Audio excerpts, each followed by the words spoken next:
দর্শককাল ময়মনসিংহ যাচ্ছেন BNP chairman Tarique Rahman. এই বিষয়ে বিস্তারিত জানাতে আমাদের সঙ্গে যুক্ত হচ্ছেন সহকর্মী সৈয়দ নোমান।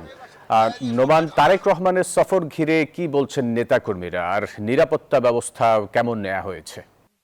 দশক পর কিন্তু তারেক রহমান ময়মনসিংহে আসছেন এবং সে তার ময়মনসিংহে আগমনকে ঘিরে কিন্তু ইতিমধ্যে সব ধরনের প্রস্তুতি কিন্তু শেষ করছে ময়মনসিংহ যে বিএনপি যারা আছেন, এবং তারা কিন্তু দফায় দফায় মঞ্চ পরিদর্শন করছেন এবং আপনি দেখতে পাচ্ছেন যে মঞ্চ তৈরির কাজ চলছে। আমরা বিএনপি নেতাকর্মীদের সাথে কথা বলেছি, তারা যেমনটি জানিয়েছেন যে হয়তো রাতের মধ্যে এই মঞ্চ তৈরির শেষ হবে এবং বিএনপি এবং তৃণমূল নেতাকর্মী কিন্তু তারেক রহমানের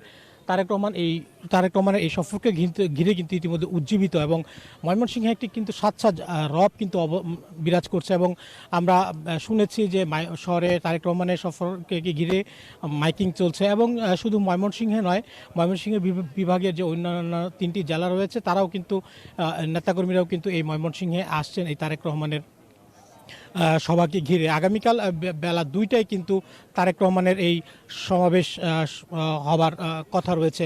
তো সব মিলিয়ে আমি যদি বলি, দীর্ঘ সময় পর বিএনপির যে চেয়ারপারসন তারেক রহমানের আগমন সাফল্যমণ্ডিত করতে সব ধরনের প্রস্তুতি কিন্তু প্রায় শেষ করছে বিএনপি। তো এই ছিল আসলে ময়মনসিংহ থেকে তারেক রহমানের আগমন ঘিরে আমার কাছে সর্বশেষ খোঁজখবর।